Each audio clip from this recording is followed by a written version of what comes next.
Welcome, dear listener, to an age that smelled of lavender and decay, to a time when grief wasn't hidden, it was paraded, when death wasn't a quiet visitor but an honored guest, seated at every family table. Tonight we open the first page of a world where mourning was not only a feeling, but a way of life, where loss became a fashion statement and sorrow a moral compass. This is Victorian England, a world draped in black silk and superstition, where death had its own etiquette, its own language, and its own economy. And at the center of this black draped empire stood one woman, Queen Victoria. When her beloved Prince Albert died in 1861, the Queen did what all good Victorian widows were expected to do. She mourned. But Victoria did not stop after a year or two or 10. She wore black for the rest of her life, her jewelry set with jet and onyx, her face hidden behind a veil so thick it seemed even sunlight could not reach her. Her mourning became contagious, seeping into the lives of her subjects like fog through London's narrow alleys. To mourn deeply became not only fashionable, it became patriotic. The empire followed her lead. Suddenly, grief was no longer private, it was public performance. The streets of London filled with women in crepe and crinoline, men in somber suits with black armbands, and children whose white lace was trimmed with jet beads. Even shop windows obeyed the etiquette of mourning. Drapers advertised widows' black fabrics beside black-edged stationery. Mourning warehouses opened their doors, selling everything from veils to parasols, from mourning bonnets to black-bordered calling cards. It was an empire within an empire, one built on death. But beneath all the lace and etiquette lay something darker. Fear. Victorians feared death as much as they worshipped it. Disease stalked every corner. Cholera, consumption, typhus, and infant mortality was a constant shadow. Death came suddenly, without reason, and often within the home. There were no hospitals as we know them, no clean wards or quiet farewells. The dying took their last breaths in parlors and bedrooms, surrounded by family who could only watch and wait. This closeness to death bred ritual, and ritual became obsession. The Victorians did not simply bury their dead. They studied death, recorded it, and preserved its relics. A lock of hair, a death mask, a photograph. Each was a sacred souvenir of loss. Families learned to measure grief by its symbols. A widow's veil had to fall below the waist for the first year. A lighter shade of gray could only be worn after 2. Remarriage was permitted, but only after demonstrating sufficient devotion to the departed. To mourn improperly was social suicide. Even the architecture of mourning told its story. Cemeteries became cities of the dead, designed with the same care as the living world. Wrought iron gates, marble angels, weeping willows carved in stone, all whispered that death was not an end, but a continuation in another, quieter realm. Inside the homes, time stood still. When someone died, mirrors were covered so the soul would not be trapped. Clocks were stopped at the moment of death, as if time itself had bowed in reverence. Windows were left slightly open to let the spirit escape, and black crepe was tied around doorknobs to signal mourning to neighbors. Visitors came not to console, but to witness. They entered these shrouded homes like pilgrims at a shrine, speaking in hushed tones, leaving cards bordered in black.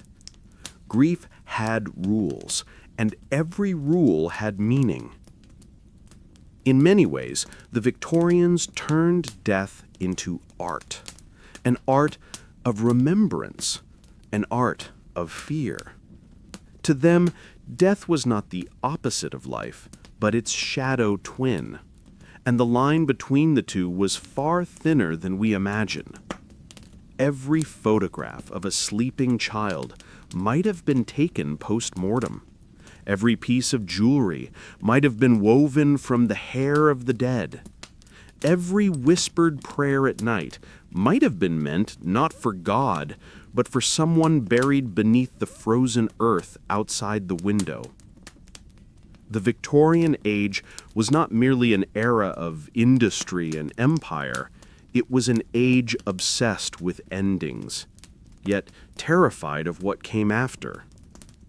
So, as we step deeper into this series, keep your candle lit and your eyes open. The rituals you're about to witness, the veiled women, the black lace, and the silent portraits, are not just relics of grief. They are mirrors of our own fear of forgetting. Because the Victorians didn't only mourn the dead, they mourned the living. They mourned innocence, beauty, and the fleeting moment before the world turned cold. This is the first secret of Victorian mourning, that beneath the black veil was not only sorrow, but vanity, control, and desire.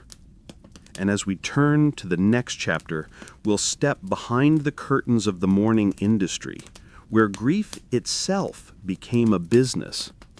Coffins, corsets, and counterfeit tears, all sold in the name of respectability. If you felt the chill of this first night in black, subscribe and stay with me. The next story only grows darker. By the late 1800s, death had become the most profitable business in Britain.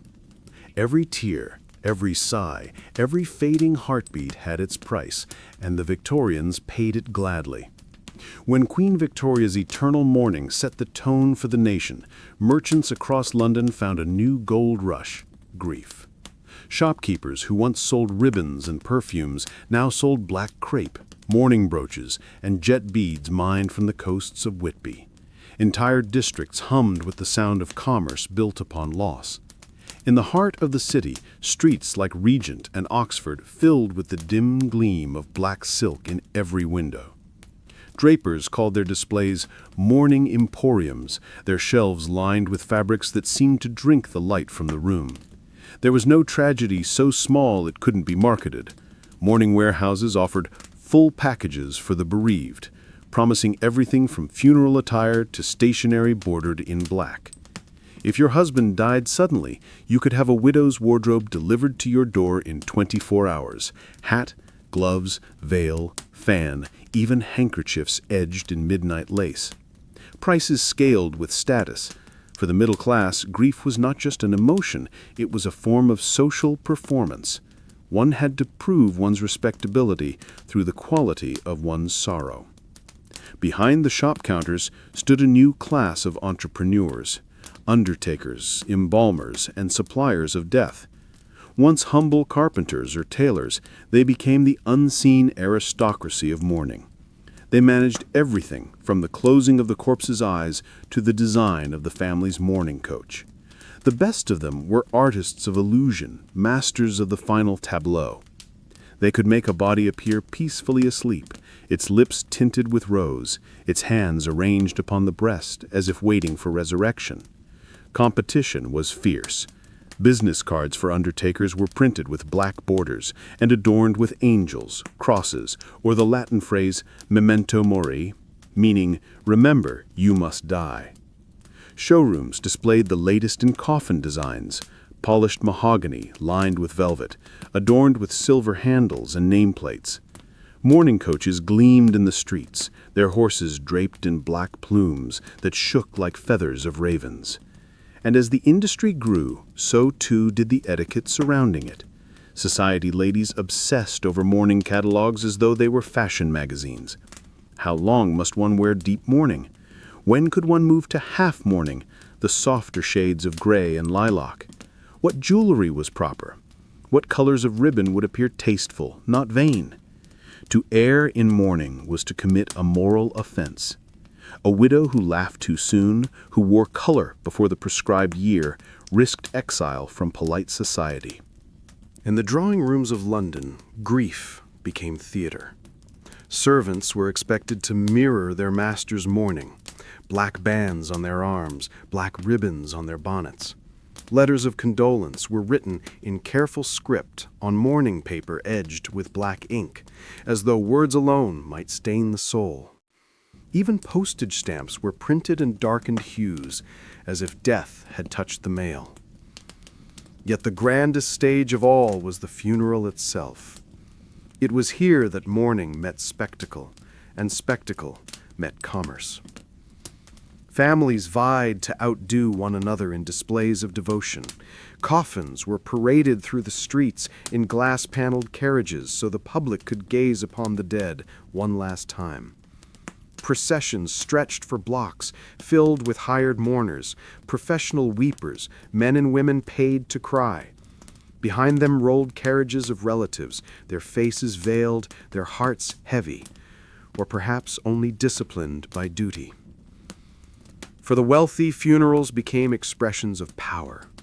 They built mausoleums like miniature cathedrals, guarded by marble angels that wept eternally.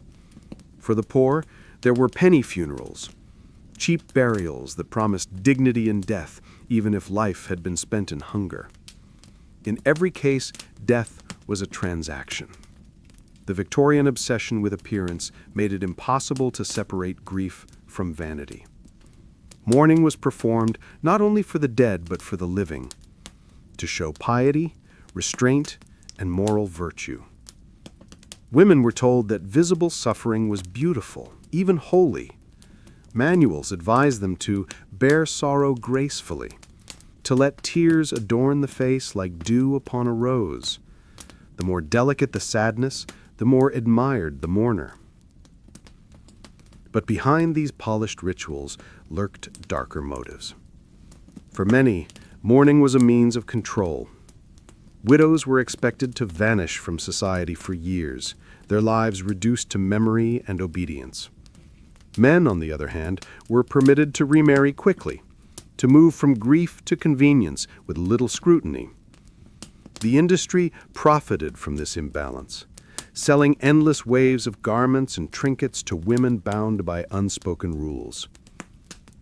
Even in the smallest details, mourning commerce thrived. Jewelers crafted lockets with hidden compartments for hair. Photographers offered special mourning sittings, developing images with soft light and blurred edges to suggest divine repose. Florists sold wreaths shaped like hearts, anchors, or broken columns, each a symbol, each an upsell. Mourning culture was a marketplace of symbols, each more elaborate than the last. There were scandals, too. Unscrupulous undertakers reused coffins, selling them twice over. Some dealers substituted cheaper materials, paper instead of silk, iron instead of silver. A few even offered mourning rentals, lending veils and dresses to families who couldn't afford to buy grief outright. And yet, despite the profiteering, Victorians found comfort in the rituals. The business of mourning gave them structure in chaos, order in loss. In a world without antibiotics, without psychology, these rituals were a way to master the uncontrollable.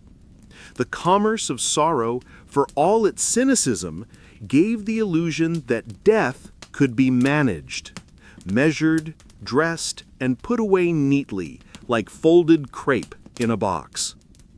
But there was one market yet darker, one that reached beyond fabric and funeral. It was the trade in memories, in the faces of the dead themselves. As we move into the next chapter, we will step into the still rooms where the dead were posed and photographed, where time was halted by the click of a camera shutter, a world where parents smiled beside their lifeless children, where beauty was embalmed in silver nitrate. If you followed this far into the shadowed halls of grief, then you already know this is not just history. This is the business of being human, when love and loss meet the cost of remembrance. And if you're still with me, don't forget to subscribe. The next chapter reveals death portraits, the final image. In the dim light of the Victorian drawing room, color was not merely fashion, it was morality. And in that world, black was not just absence, it was declaration. Every fold of crepe, every shimmer of jet spoke a coded language, one that told the world how deeply you grieved, how faithfully you remembered, and how properly you behaved. To dress incorrectly after death was to commit a sin of the soul. Grief was not allowed to fade quietly. It had to be worn, sewn, and displayed, thread by thread. For the Victorians, mourning attire was a ritual unto itself, a vocabulary of fabric and time. A woman who lost her husband entered a hierarchy of sorrow as rigid as the social ladder of the empire itself. Her first stage was deep mourning. For an entire year and a day, she was to clothe herself entirely in black. No silk, no satin, no lace, only dull, matte crepe, a material so lifeless it absorbed light and clung to the body like dust. Crepe was unforgiving. It frayed easily, collected soot, and left stains that refused to vanish. Yet it became the badge of purity in sorrow. A widow wrapped in crepe was a saint of suffering. She was expected to avoid society, decline invitations, and shun any display of pleasure. Even laughter, even the sound of music, could brand her as indecent. Only after that first year could she enter second mourning. Now her fabrics softened. She might wear silk again or trim her sleeves with black lace. Jet jewelry, made from fossilized coal, deep and glossy, was permitted. These small concessions signaled to the world that her grief had matured, become respectable. And finally came half mourning, a transition between grief and life, where gray, mauve, or lilac appeared like the faintest dawn after a long night. Every rule was timed, measured, and public. Manuals, such as Cassandra Lee's Guide to Etiquette for Ladies in Mourning, dictated precisely how long one should mourn for each relative. For a husband, 2 years. For a parent, 1 year. For a sibling, 6 months. For a cousin or aunt, 6 weeks. To grieve too little was callous. To grieve too long was theatrical. Only the precise balance of sorrow could protect one's reputation. And so, the city streets became catwalks of grief. Women glided past one another in shades of shadow, their dresses rustling like whispers of the dead. The sound of silk became the soundtrack of mourning. A soft, secret symphony played in every parlor. Beneath the mourning bonnet, the veil was both prison and protection. Made from heavy crepe or sheer tulle, it covered the face like a shroud. To wear it was to vanish into respectability, to signal withdrawal from the living world. Widows often described the suffocating darkness beneath it, the smell of fabric, the taste of dust, the claustrophobic silence, and yet many confessed that it brought comfort too. Behind the veil, one could weep unseen. One could exist in half-light, untouchable by the gaze of strangers. The veil carried moral weight. The longer and heavier it was, the deeper the devotion appeared. Some women let it fall to their waists, others wore it trailing nearly to the ground. It blurred the line between person and ghost. To meet a veiled widow on a foggy London street was to glimpse the living embodiment of loss, neither wholly alive nor entirely dead. The accessories of mourning formed their own dark lexicon: gloves of dull kid leather, black-edged fans, parasols trimmed with crepe, lockets filled with hair. Even jewelry obeyed the law of sorrow. Diamonds were forbidden, their sparkle deemed irreverent. Pearls, however, were acceptable. Tears made solid, as one fashion writer put it. Jet became the gemstone of grief, carved into brooches, cameos, and crosses. The town of Whitby, on the wind-swept Yorkshire coast, thrived on this morbid trade. There, artisans worked the glossy black fossil into tokens of love and loss, shipping them to London boutiques, where widows bought their memories by the gram. And then there were the children, small figures in white, trimmed with black ribbons. Even their innocence was dressed for mourning. A child might wear a jet necklace or carry a miniature black handkerchief, a silent echo of the adult world's despair. The rules extended beyond the wardrobe. A woman in mourning was not to attend parties, visit the theater, or dine in public. If she appeared at church, she sat apart, her veil drawn. Every step she took was watched and judged. Grief, like fashion, was a performance, and God, society, and the neighbors were the audience. But as the years passed, mourning attire began to blend with vanity. The very fabrics meant to symbolize humility became instruments of allure. Photographs from the 1880s show widows whose crepe bodices fit a little too tightly, whose veils were lifted just enough to reveal eyes that glimmered with something not entirely sorrowful. The mourning silhouette, narrow waist, high collar, long train, became a form of dark beauty. In death, as in life, the Victorians found a way to make desire respectable. It was said that widows in their second mourning were often courted, even envied. Their clothing lent them an air of mystery and power, the tragic figure, the untouchable beauty. In the language of black, grief became a mask through which longing could safely be expressed. Society would not punish a woman for dressing well if it were in the name of loss. And so the rituals continued. Every funeral fed another wardrobe, every heartbreak another purchase. Mourning became both devotion and disguise, an excuse for silence, for vanity, for survival. The Victorians had transformed death into fashion, and fashion into faith. But beneath the soft rustle of skirts and the gleam of jet, a question lingered. Were they honoring the dead or hiding from them? Because for all their elaborate dress, for all the rules and fabrics, the Victorians could not keep death at bay. It lingered at the edges of every mirror, every portrait, every breath of perfume fading in an empty room. And that brings us to the next chapter, where mourning takes a turn into the uncanny, when photographs of the dead became cherished keepsakes, when grief met art, and memory met the lens of a camera. There is a certain stillness in Victorian photographs, a silence so deep it feels like the air itself has stopped breathing. The faces stare back at us from behind the sepia haze, calm, composed, distant.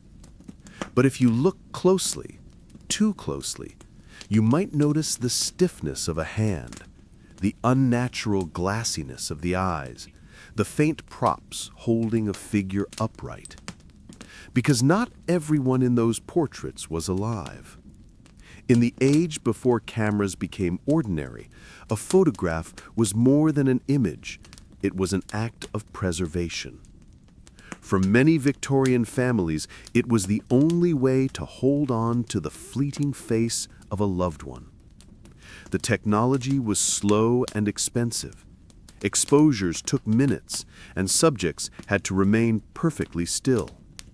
For the living, That meant discomfort. For the dead, it meant perfection. They called them memento mori, meaning remember that you must die. But these were not warnings. They were invitations to remember. The practice began quietly in the 1840s, when photography was new and miraculous. Death was common, far too common, and painters had long been commissioned to create portraits of the deceased.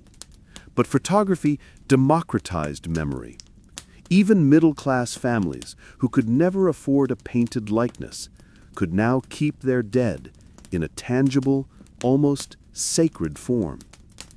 The ritual was both technical and spiritual.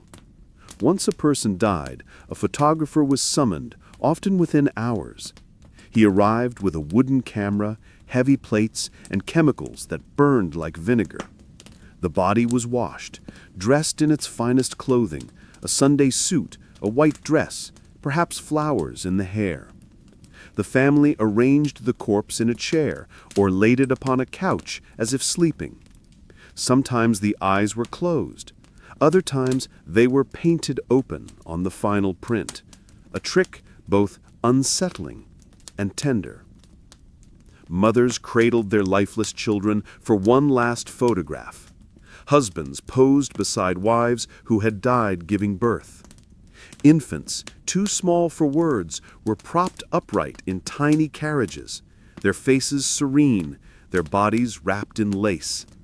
The camera, with its slow gaze, captured everything: the folds of fabric, the stillness of skin, the faint shadow of death itself.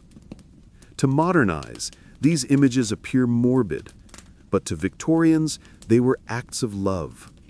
Death was always near. It lived in the smoke, in the water, in the cough that never healed. To remember the dead was not strange. To forget them was unthinkable. These portraits were not tokens of horror, but anchors for the soul. They said, "You were here. You mattered.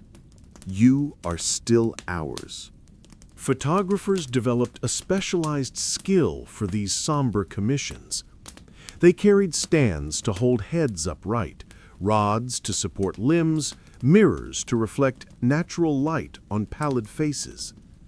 The best among them knew how to make the dead appear gently asleep. Eyelids relaxed, lips faintly curved, hands folded around a flower or a book. Some even added the illusion of life, a painted blush on the cheeks, a hint of color to the lips, a sparkle touched by hand into the eyes. Studios advertised their services discreetly. A small notice in the Illustrated London News might read, "Memorial portraiture, taken with dignity and tenderness, even posthumously." There was dignity, yes, but also profit. Death, after all, was the only constant customer. Families kept these photographs in velvet albums, displayed them in drawing rooms, or locked them in lockets close to the heart. They touched them as one might touch a relic, tracing the outline of the beloved face. Some portraits were adorned with handwritten verses, prayers, or the simple inscription, "Gone but not forgotten." Others were elaborately framed, surrounded by hair wreaths or mourning ribbons. But as the decades passed, the line between memory and morbidity began to blur. The rise of spiritualism in the 1860s gave birth to a new and eerie variation: spirit photography. Enter William Mumler, an American photographer who claimed to capture ghosts on film.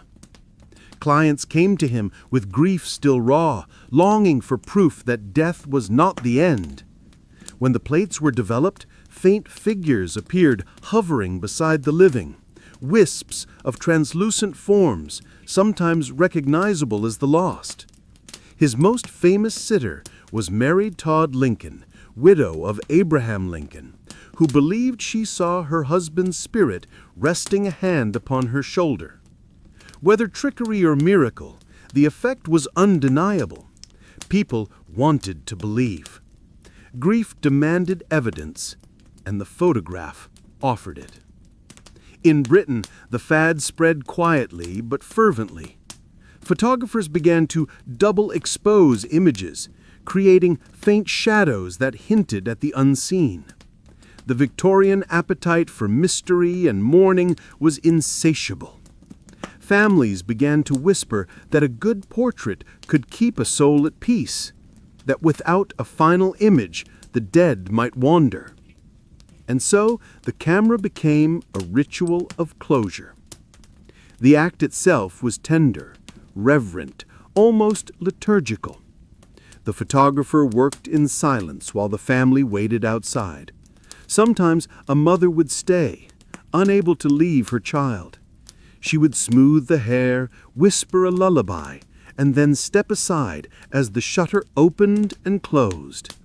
That brief moment of exposure, the meeting of light and time, became the bridge between worlds. When the photograph emerged, it was more than a likeness.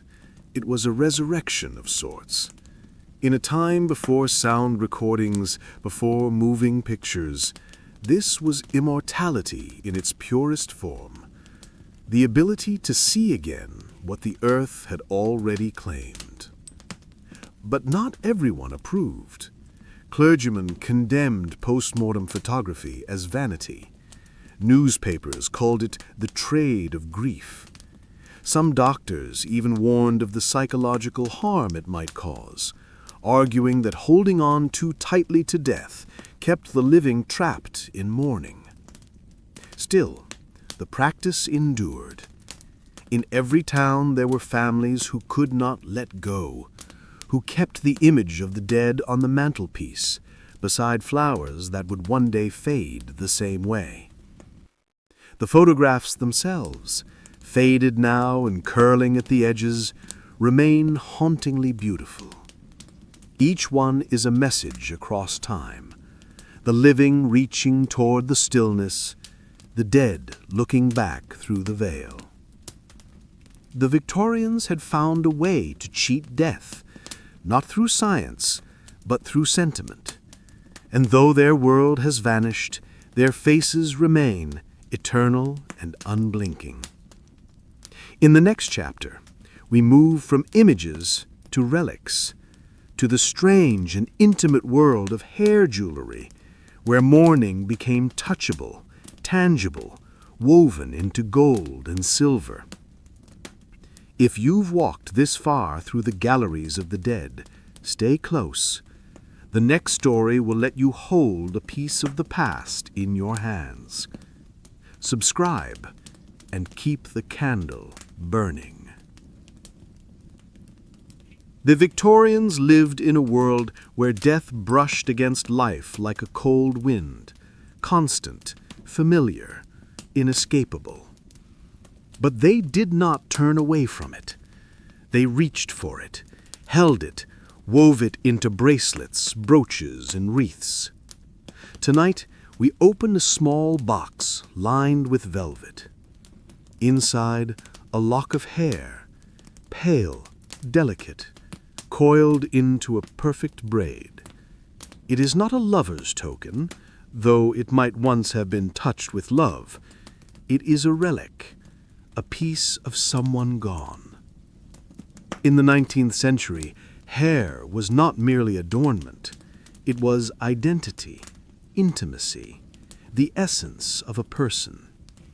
It grew even after death, or so many believed, and so it became a sacred vessel of memory.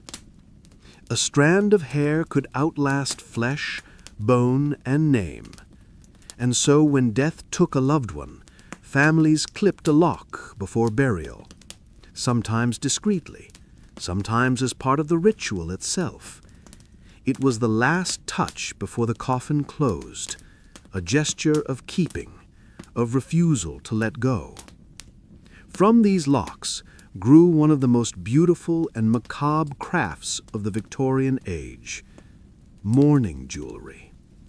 Across England, jewelers specialized in the art of turning hair into wearable remembrance. In the windows of small workshops on Fleet Street, you might see brooches with woven patterns of gold and chestnut strands, or rings set with miniature curls beneath glass. The hair was not simply encased, it was sculpted, braided, and even painted. In skilled hands, it became a delicate art form. Flowers, leaves, even entire landscapes made from human strands. Each piece told a story. A ring engraved with "in memory of" might contain the hair of a husband. A locket, the braid of a child. A bracelet could hold strands from an entire family, twisted together like veins of shared life. The designs followed fashion as much as faith. Early in the century, pieces were simple, plain gold with discrete initials and a snippet of hair. But by the height of the mourning era, the work had become elaborate, almost baroque. Jewelers wove hair around metal wire to form wreaths, or plaited it into hollow tubes, sealed with clasps shaped like hands in prayer. In some pieces, hair was ground to powder, mixed with enamel, and painted into portraits or inscriptions. For those who could not afford gold, there were cheaper tokens, small keepsakes framed in tin, or hair pressed under glass and glued to paper. Even the poorest families kept at least one lock, tied with ribbon and hidden in a prayer book. To modernize, it seems eerie to wear the body of the dead upon one's chest or wrist. But to Victorians, it was an act of reverence. Hair was incorruptible, eternal. It carried something of the person's spirit, a physical remnant of their presence. Touching it was like reaching through the veil. Queen Victoria herself helped sanctify the custom. After Prince Albert's death, she ordered locks of his hair to be incorporated into jewelry for family and close friends. She wore hers always, a small locket pressed to her heart. In her journals, she wrote of it as if it were part of his soul, a lock of beloved Albert's hair, so sacred, so dear. And as always, what Victoria did, her empire followed. Across the country, women began sending clippings of their deceased to artisans who worked in quiet studios scented with varnish and rose oil. Some workshops specialized only in hairwork, as it was called. They employed widows, orphans, or the poor, their fingers nimble and patient. The process required calm. Too much heat or haste, and the hair would break. Each strand was soaked, dried, curled, then woven into intricate loops with fine needles. It was an industry of grief, but also of control. For Victorians whose lives were ruled by etiquette and fear of the unknown, to transform death into jewelry was to domesticate it, to make it beautiful, containable, wearable. To hold grief close, yet make it civilized. The pieces themselves carried symbolism. Weeping willows for mourning, urns for death, forget-me-nots for remembrance, serpents eating their tails for eternity. Some even bore miniature portraits of the deceased painted in watercolor over ivory, surrounded by their hair like a halo. Others hid tiny inscriptions beneath the clasp, initials, dates, or the single, aching word, forever. But not all hair jewelry belonged to the dead. Lovers exchanged locks long before death claimed them. Hair, in that sense, blurred the line between passion and mourning. A lover's braid might one day become a widow's relic. The same token could shift from devotion to remembrance overnight. In the privacy of the home, families created hair wreaths, elaborate memorials framed in glass and hung upon the wall. These wreaths were astonishing in detail, curls twisted into flowers, each petal representing a lost family member. In large families, they grew over decades, each death adding another bloom. Some reached nearly a meter wide, woven from generations of the departed. They were gardens of grief, blooming forever in sepia and silence. Visitors to these homes would often pause before such displays, awed by their melancholy beauty. To the Victorians, these wreaths were not macabre, they were comforting, a sign that love did not rot in the grave. And yet, there was unease, too. Superstitions whispered that hair carried more than memory, that it could bind spirits to the living. Some widows refused to sleep with their jewelry near the bed, fearing dreams filled with voices. Children said the hair in the wreaths moved at night. Servants, cleaning the parlor, swore they heard faint sighs from the walls. Science offered no comfort. Doctors of the time could not explain how hair endured so long. Some said it grew even after burial, proof that the body resisted decay. Others insisted that keeping it close was unhealthy, that grief, like hair, must be cut and left behind. But still, the Victorians could not let go. When death took so much, children, parents, lovers, friends, these relics became the only proof that love had once existed. Every strand was a sentence in a story that refused to end. In a world without photographs for the poor, without recordings, without trace, this was immortality, woven, tangible, fragile. Even today, museums hold drawers filled with these relics, locks of hair twisted into art, forgotten names written on fading cards.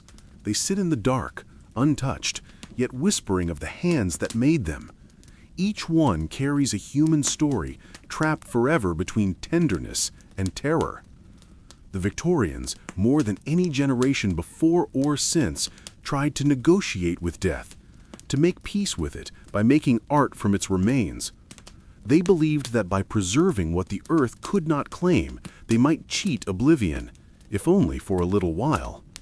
But as mourning grew more elaborate, as relics and rituals multiplied, something shifted. Grief began to lose its intimacy. The sacred became commercial. Death became fashionable. And from there, the boundary between remembrance and obsession began to blur entirely. In our next chapter, we will step into the dimly lit parlors of the spiritualists, where widows, still clutching lockets of hair, gathered around tables to summon the dead. Stay with me for Chapter 6, the Séance craze. And if these stories have kept your candle burning through the dark, subscribe.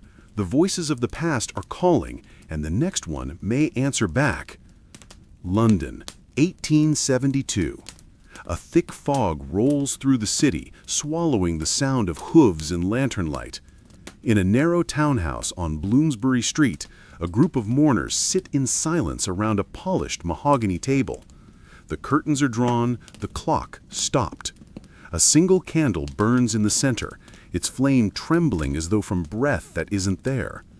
A woman in black raises her hands above the table. "He is near," she whispers. "He has heard your sorrow." A sudden chill moves through the room.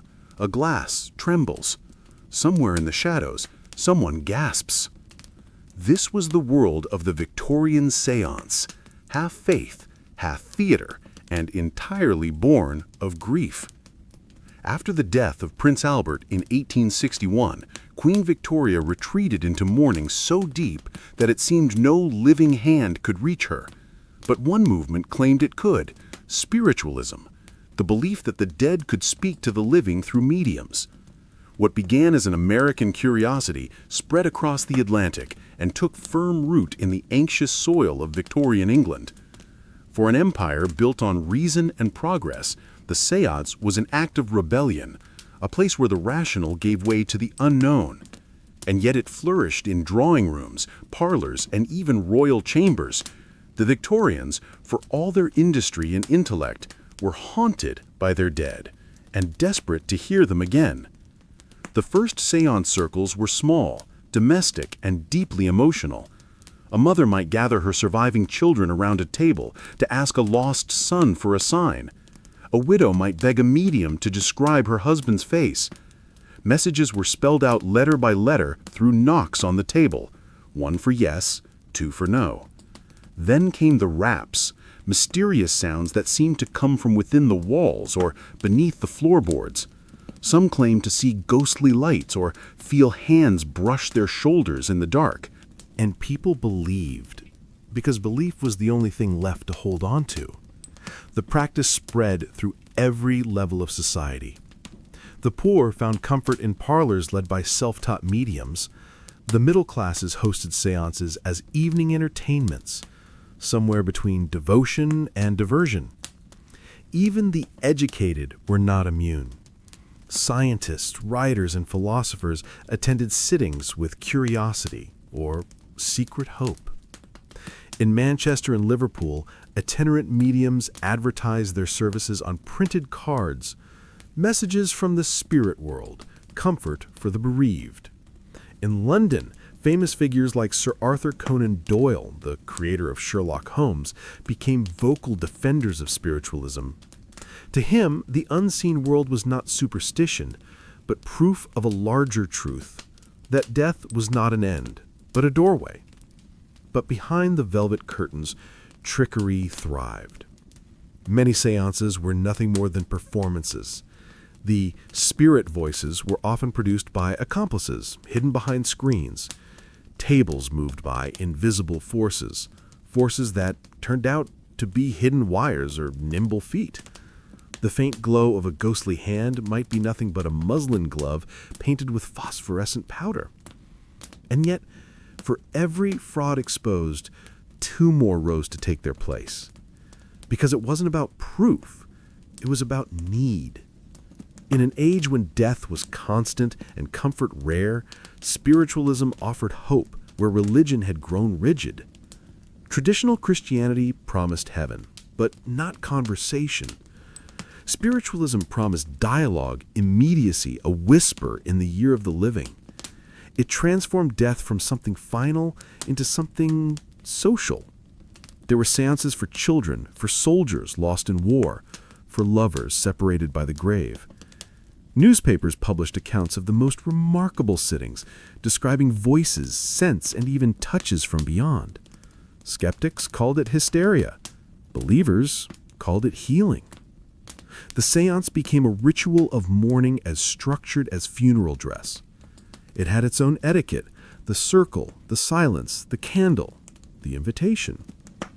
Participants were urged to remain calm and receptive, to project harmonious magnetism. Too much skepticism, they said, frightened the spirits away. The women who led these gatherings, the mediums, occupied a strange and powerful role in Victorian society. At a time when women were expected to be silent, spiritualism gave them a voice. They spoke for the dead, for God, for truth itself. They were revered, feared, and occasionally condemned. The church saw them as heretics. The press saw them as curiosities. But the grieving saw them as salvation. One of the most famous was Florence Cook, a teenage girl from London who claimed to materialize the spirit of Katie King, a beautiful ghost who appeared at her séances wrapped in white. Guests described her as radiant and serene, until a skeptical scientist, Sir William Crookes, was accused of falling under both Florence's and Katie's charms. Whether the ghost was real or not, the story blurred the line between faith and desire, science and sin. For the working class, séances offered something different: community. People gathered in candlelit rooms not just to speak to spirits, but to sit together in shared sorrow. Grief became collective, democratic. Every knock on the table felt like proof that love could defy death. Yet as the craze grew, so did the scandals. Investigators exposed fraudulent mediums using mechanical devices, hidden assistance, and ventriloquism. In 1876, the London Society for Psychical Research began testing claims of communication with the dead. They found more deception than divinity, but the movement would not die. Even Queen Victoria, in her loneliness, attended private séances, seeking comfort from voices that sounded like Albert's. She never admitted it publicly, but her journals speak of messages too tender to be false. In truth, the séances offered Victorians something neither science nor religion could: participation. Grief became interactive. The mourners were no longer passive sufferers. They were seekers, explorers, conspirators in mystery. And in a world where mourning had become performance, where tears were measured and veils timed, the séance allowed them to feel something real again, even if it was illusion. There were nights when the candle guttered and the room fell utterly still, when a mother's trembling hands brushed the table and she whispered a name, when the air seemed to breathe back. In those moments, trick or truth, the impossible felt within reach. The Victorians longed not for death, but for reassurance that the love they gave so freely did not vanish into the grave. The séance, for all its shadows, gave them that hope. But as the veil between the worlds grew thinner, some claimed it began to tear. There were stories of séances that went wrong, of voices that refused to leave, of tables that moved when the medium was gone, of houses that stayed cold for days after. Whether tricks of the mind or echoes of something else, the fear took root. And soon, the line between mourning the dead and inviting them back began to blur. As the candle burns low, we step from the circle into the next chapter, where death's shadow falls upon the smallest and most fragile among them, the children of the Victorian age, caught between innocence and loss. Stay with me for Chapter 7, Children of Shadows. And if these stories still whisper to you from the dark, subscribe and keep your light close. The Victorian nursery by lamplight was a strange and sacred place, filled with laughter by day, yet haunted by silence at night. Toys made of wood and porcelain sat in rows, their painted eyes forever open, waiting. In every cradle, every lullaby, the shadow of death lingered close. For in the 19th century, childhood was not the guarantee of life. It was a fragile lease. Diseases like scarlet fever, consumption, diphtheria, and measles swept through homes with merciless ease. Doctors could do little more than prescribe rest and prayer. A simple cough might mark the beginning of the end. And when the end came, it came softly. A still breath, a closed lid, a silence too complete for a mother's heart to bear. The Victorians, who made rituals for everything from birth to grief, turned the deaths of children into ceremonies of heartbreaking beauty. Death, when it came for the young, was described not as an end, but as a return, a blooming angel called back to heaven's garden. Yet beneath the poetry and prayer, there was a sorrow too vast to measure. And so, as they did with all sorrow, they found ways to make it tangible. When a child died, the home became a sanctuary of mourning. The nursery was draped in white, not black, purity for innocence. Flowers filled the air, lilies for the soul, roses for love, violets for memory. The tiny body was washed and dressed in white muslin or lace, the hair brushed, the lips tinted faintly pink. The parents called this the last sleep. The body was placed in a cradle, a coffin made to look like a child's bed, lined with silk and satin, sometimes with a favorite toy laid beside. The family would gather for the final photograph. The mother would hold the child, her face pale but composed. The father stood close, his hand upon the child's shoulder. Sometimes siblings appeared too, frozen in stillness, unaware or unwilling to understand. These post-mortem portraits of children remain among the most haunting relics of the era. Serene, heartbreaking images where death and innocence sit side by side. In wealthier homes, miniature memorials were commissioned. Lockets containing a curl of the child's hair, rings engraved with names and dates, or even small painted miniatures surrounded by pearls. Pearls were the proper gem of child mourning, the tears of angels. But it was not only the families of the rich who mourned this way.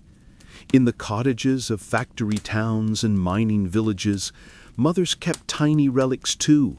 A lock of hair tied with blue ribbon, a spoon, a shoe. Objects that once belonged to small hands became talismans against forgetting.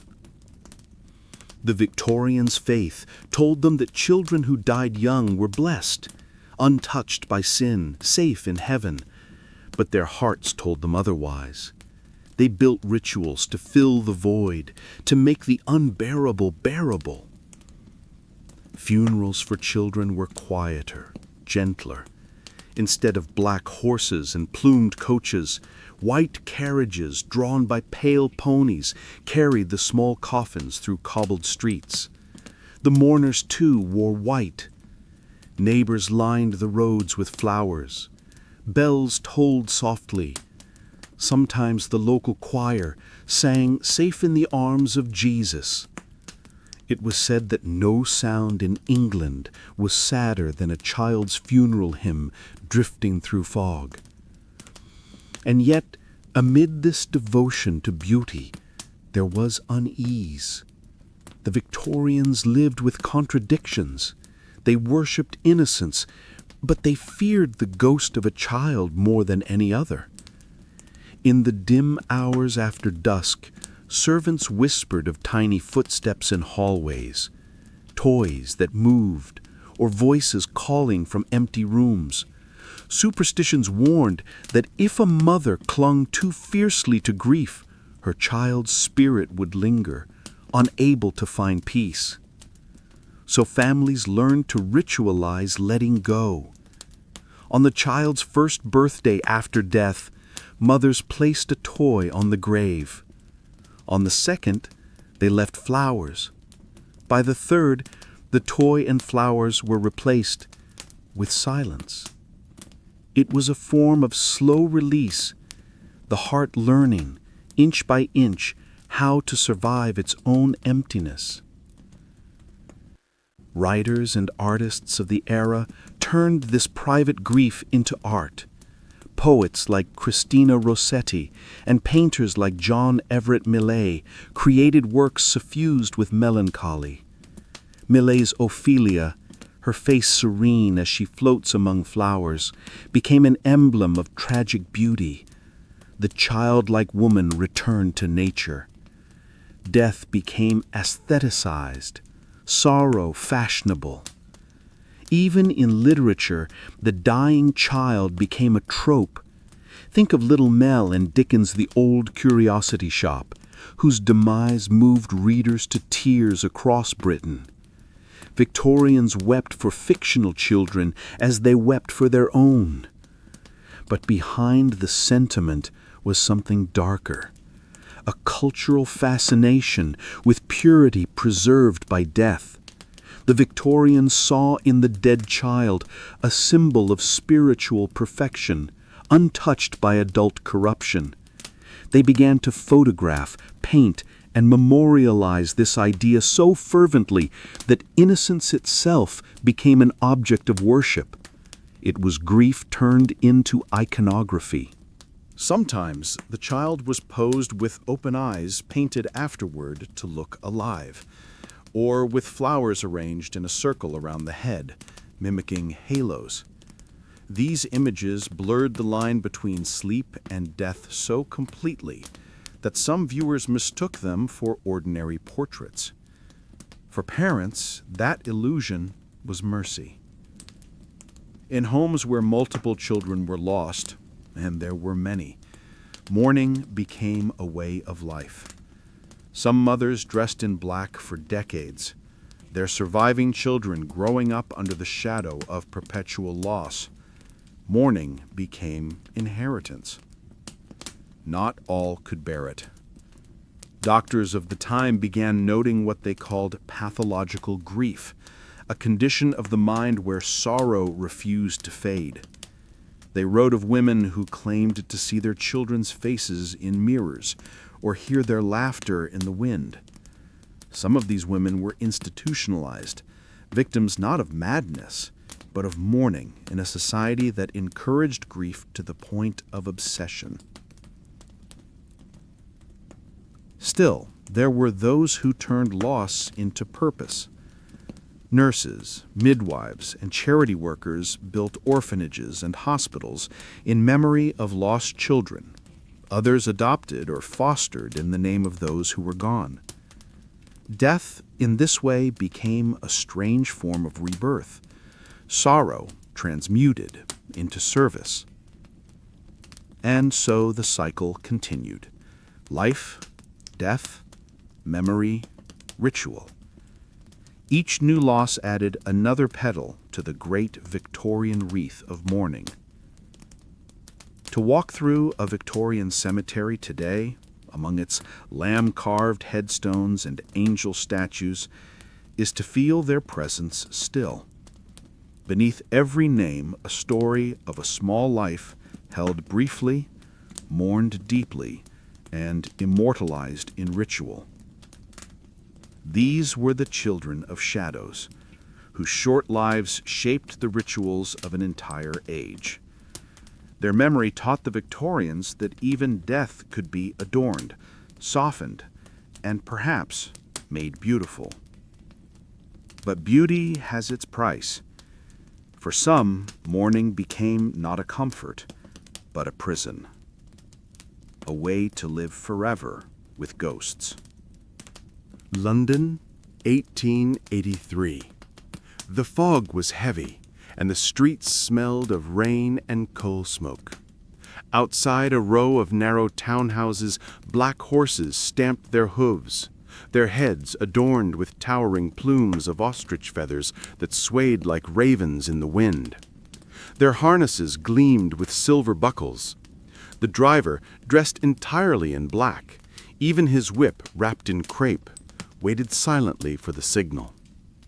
Inside, the family gathered. Mirrors were covered, clocks stopped, portraits turned to the wall. The house, once filled with life, had become a stage for departure. The body, dressed and composed, lay in the parlor, the most public room of the house, now transformed into a shrine. Candles burned at the corners of the coffin. Flowers, lilies, violets, and rosemary masked the sweet, heavy scent of decay. When the door finally opened, neighbors stepped outside, bowing their heads as the coffin passed. The widow followed, her face veiled, her steps measured. Behind her came the mourners, ordered by rank, relation, and respectability. The horses began to move, hooves striking the cobblestones in rhythm, the slow, solemn pulse of Victorian grief. This was not merely a funeral, it was theater. In Victorian England, mourning had become a public art form, a performance of devotion so elaborate that it blurred the line between piety and spectacle. From the humblest parish to the grandest palace, funerals were choreographed events, every detail dictated by class, gender, and custom. For the wealthy, death was an opportunity to display both virtue and fortune. Undertakers offered lavish packages that included not only coffins and carriages, but entire processional ensembles. Mutes, attendants, hearse pages, pallbearers, all dressed in black uniforms trimmed with silver or white braid. Even the horses were part of the show, their plumes indicating the status of the deceased. 2 feathers for a tradesman, 4 for a gentleman, 6 for a lord. The hearse itself was a masterpiece of ornamentation. Its glass panels revealed the coffin within, surrounded by white satin curtains and bouquets. Some featured carved cherubs, draped urns, or winged hourglasses, symbols of time and eternity. And behind them trailed carriages filled with mourners, sometimes stretching for miles through the city. Crowds gathered to watch, whispering not only about the deceased, but about the grandeur of the event. In death, as in life, reputation demanded an audience. The profession of the undertaker reached new heights in this period. Once viewed with suspicion, undertakers became impresarios of mourning, men who managed the aesthetics of grief. They handled everything: the washing of the body, the choice of coffin, the draping of the house, the renting of plumes, and even the supply of professional mourners. Yes, professional mourners. For a price, one could hire men and women whose sole duty was to weep, to sigh, to walk behind the coffin with convincing solemnity. They lent gravity to the occasion, proof of the deceased's importance. In the grandest funerals, bands played dirges, choirs sang hymns, and the mourners moved through the streets like an orchestra of sorrow. Even those of modest means felt compelled to imitate this grandeur. A proper funeral was a mark of dignity, a final defense against shame. Families often went into debt to afford one, believing that to die without ceremony was to vanish unhonored. Pawnbrokers' records of the era show desperate transactions made to pay undertakers or buy mourning clothes. For the poor, grief itself became a financial burden. Newspapers fed the culture of spectacle, publishing descriptions of major funerals in almost theatrical language. They detailed the number of carriages, the arrangement of flowers, the cost of the coffin, and the distinguished guests in attendance. For readers, these stories were both voyeuristic and instructive, a guide to how death should be done. And then there were the state funerals, vast productions that turned personal loss into national pageantry. When Prince Albert died, his funeral set a standard that would ripple through every layer of society. Thousands lined the roads to Windsor, weeping as his coffin passed beneath banners of black velvet. Queen Victoria's unending mourning transformed his funeral into myth, a performance that lasted 40 years, acted daily in her own attire and isolation. But not all funerals were grand. In poorer districts, death was a common visitor, too familiar to be adorned, yet never without ritual. Children followed small coffins to the churchyard, singing hymns softly.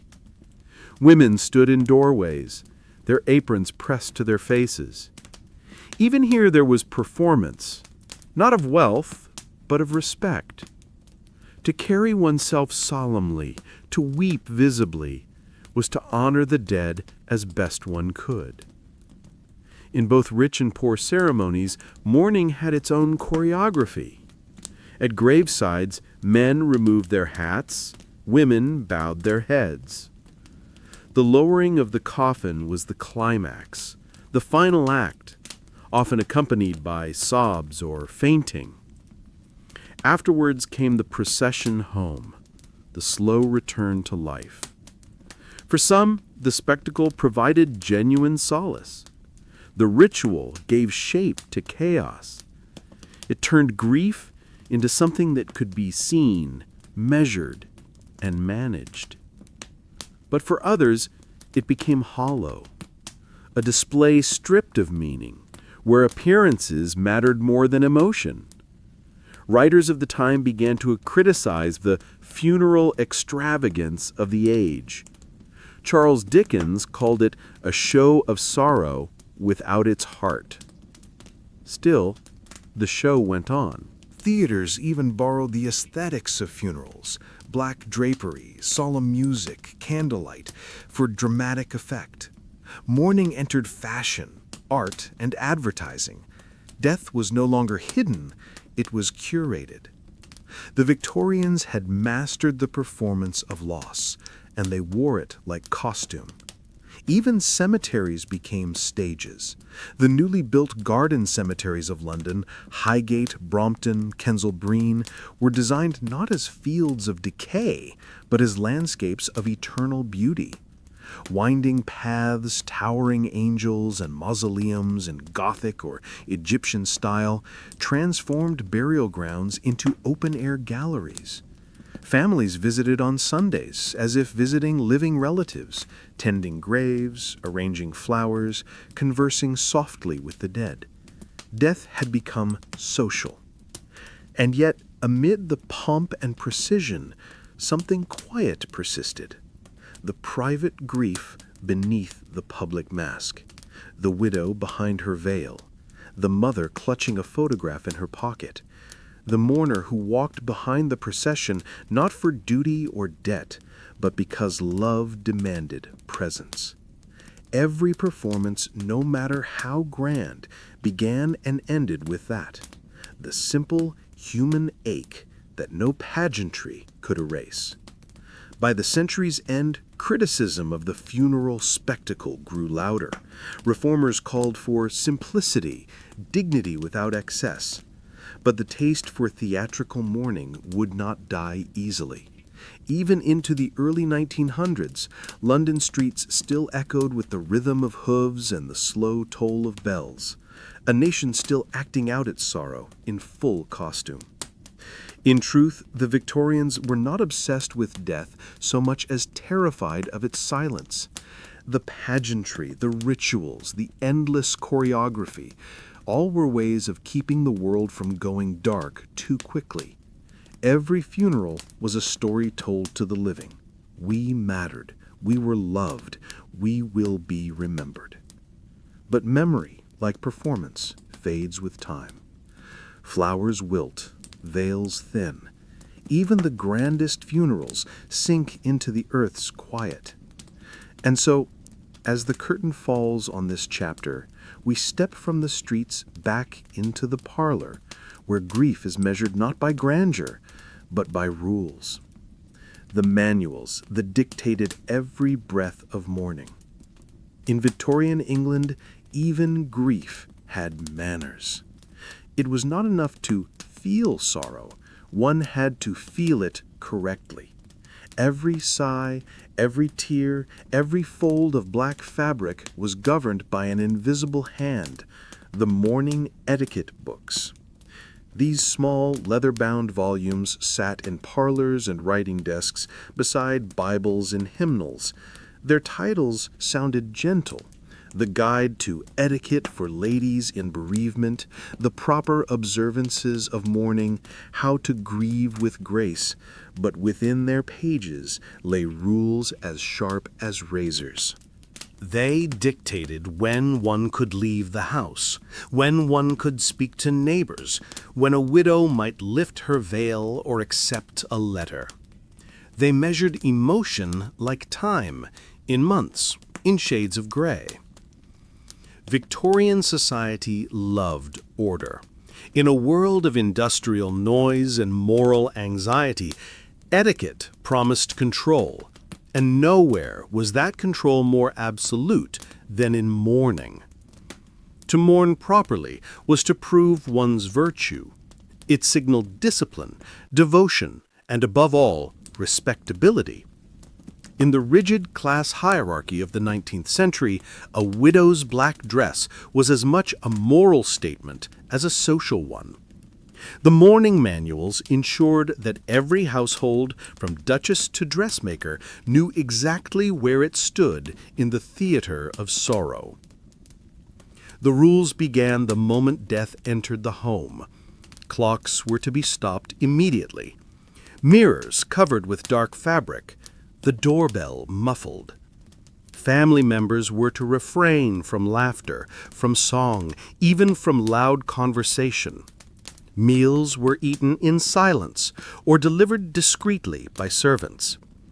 Visitors, too, had their part to play. They must dress soberly, speak softly, and never remain long. Then came the calendar of grief.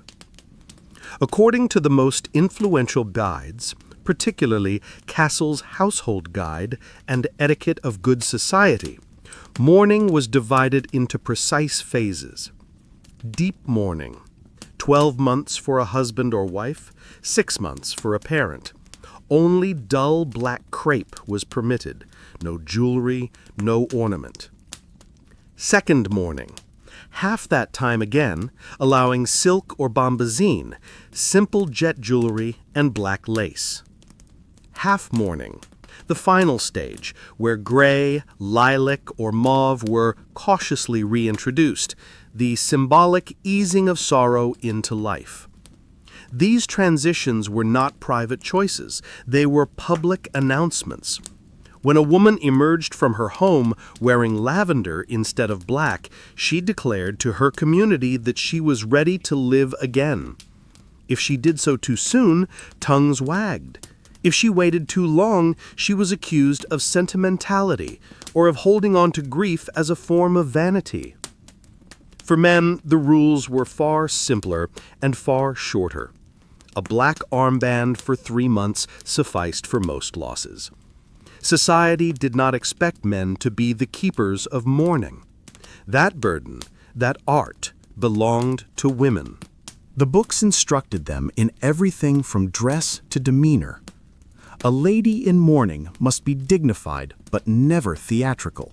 She must not appear in society before her proper time.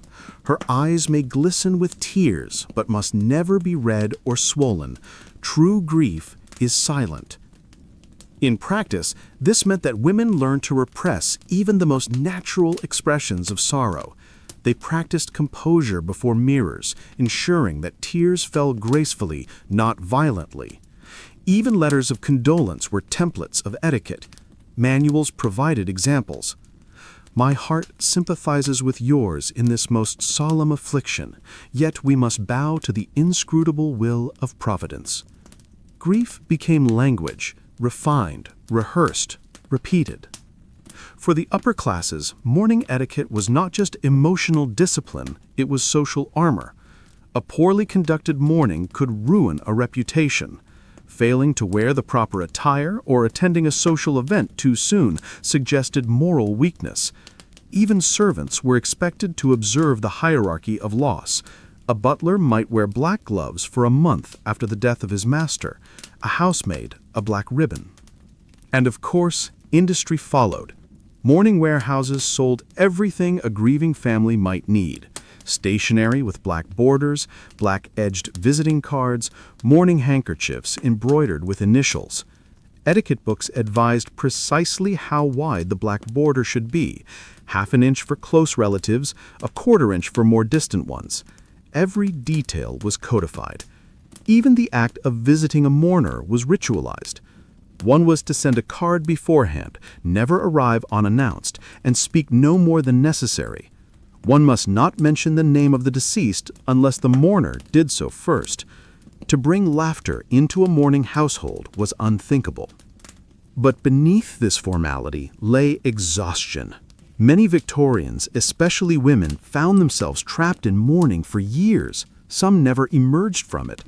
The rules that were meant to comfort often became cages. One widow, writing anonymously in 1875, confessed, "I find myself hidden beneath the weight of crepe. I do not mourn my husband half as much as I mourn myself, the woman I was before all this black." Her words captured what etiquette books ignored, that grief is not tidy. It cannot be measured in fabric or months, yet Victorian society insisted it could, because to control mourning was to control emotion, and to control emotion was to maintain order. The mourning manuals became bestsellers, passed from mother to daughter like family heirlooms. Publishers even released pocket editions for travelers, because death, after all, could strike anywhere. By the late 1800s, however, cracks began to appear. Reformers mocked the rigidity of the rules. Journalists called it the tyranny of crepe. Medical writers began to argue that excessive mourning led to melancholia, what we would now call depression. A growing secular movement questioned whether such rituals truly honored the dead or merely flattered the living. Still, for most Victorians, etiquette remained a compass in the wilderness of loss. It told them what to do when the world fell apart.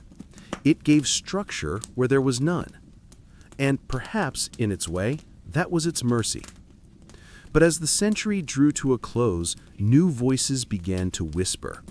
Ones that suggested the rituals were not about the dead at all, but about those left behind trying to make peace with their own mortality. Because once the mourning clothes came off, something else had to take their place. And so the Victorians brought death fully into their homes, into the parlors where they sat with the bodies of their loved ones, into the rooms where grief became domestic. Close the door behind you.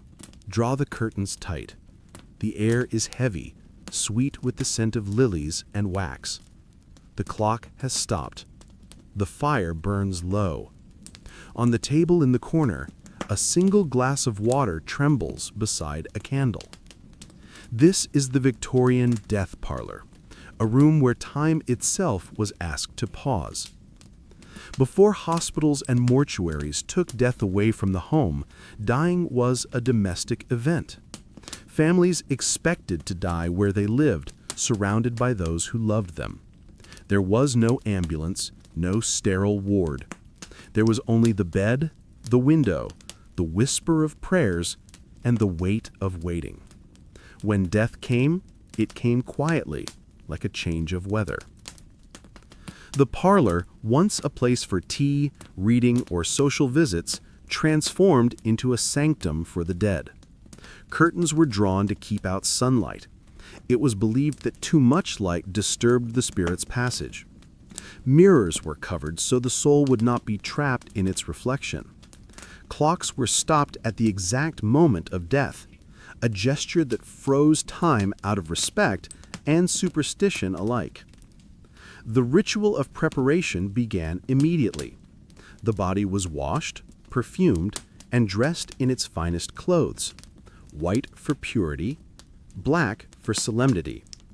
For the poor, this might mean a borrowed garment or a simple sheet. For the wealthy, it was silk, lace, or military uniform. The eyes were closed, often by a coin placed on each lid. The mouth was tied shut with a ribbon to preserve the face's serenity. Then came the waiting, the vigil. Family members sat with the body for days, reading from scripture or singing hymns. Candles burned constantly, both as light for the soul's journey and as defense against the creeping odor of decay.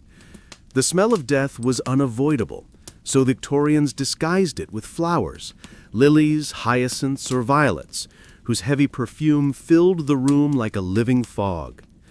But sometimes the scent of death could not be hidden. Bodies decayed quickly, especially in summer. Ice, expensive and rare, was used to slow the process. Undertakers delivered blocks of it in burlap sacks, laying them beneath the coffin. In wealthy homes, zinc-lined caskets or embalming fluids offered temporary salvation. Yet for many, Death remained a sensory reality, seen, smelled, touched. Children were brought into the room to say goodbye. This was not considered morbid, but moral. Death was part of life's education, a lesson in humility and faith. A child might be lifted to kiss the cold forehead of a grandparent, or told to whisper farewell before the coffin lid closed. To shelter children from death was seen as weakness. To include them was seen as strength. Neighbors and friends came to pay respects, entering through the front door, exiting through the back, a symbolic passage from the living world to the next. They left calling cards edged in black, or pressed coins into the widow's hand for the ferry, invoking the mythic crossing from life to eternity. For the working class, whose homes were small and crowded, the death parlor often doubled as sleeping quarters. The body might share the room with those still living, separated only by a sheet. In tenements, coffins were sometimes placed on chairs to avoid contact with the damp floor. The community would gather regardless, singing hymns over the body until dawn. In upper-class households, the rituals grew ever more elaborate. Parlors were decorated like miniature chapels, draped in black crepe, the furniture removed or covered. Professional layers out of the dead were hired, usually older women who knew the sacred order of preparation. Their hands were steady, their expressions serene. They washed the body, arranged flowers, placed Bibles in folded hands. These women were both respected and feared, keepers of an unspoken knowledge about the boundary between worlds. As the industrial age advanced, new inventions began to intrude on these intimate rituals. The embalming syringe, first used during the Crimean War to preserve soldiers' bodies, found its way into domestic funerary practice. Chemical preservation replaced ice and prayer. Undertakers arrived with glass bottles labeled arsenic, mercury, zinc chloride. Death became slowly a science, but the home remained its stage. Victorian households even designed furniture to accommodate it. Folding coffins, coffin stands, and beer tables were sold through catalogs. A fashionable parlor had to be adaptable, ready for either a tea party or a funeral. The very word parlor, derived from the French parler, to speak, took on a double meaning, a place to speak to guests or to speak to the dead. The soundscape of death was as important as its sight. The room was kept quiet, save for the occasional crackle of the candle or the murmur of a prayer. Some families placed a bowl of salt near the coffin to absorb impure air. Others left the window slightly open, believing it allowed the spirit to leave. Cats were barred from entering, for superstition held that if one jumped over the corpse, the soul would be trapped forever. Still, grief was not only a ritual, it was an endurance. The days between death and burial could stretch unbearably long. Some found comfort in the vigil, others felt madness creeping in with the silence. Diaries from the time revealed the psychological strain of keeping watch over the dead. The air grows close. I hear the house breathe. He is with me still, though I cannot see him. These vigils blurred the line between presence and absence. There were accounts of families hearing the dead speak during the night. Faint knocks from the coffin, sighs mistaken for breath. In truth, it was gases escaping from the body, but the Victorians, already steeped in superstition, took such signs as proof that the soul lingered nearby. When the funeral day came, the parlor emptied. The coffin was carried out feet first, never head first, so the spirit would not look back. Once the door closed, the room was scrubbed and aired, though the scent of flowers and wax clung for days. Some households refused to use the room again for months.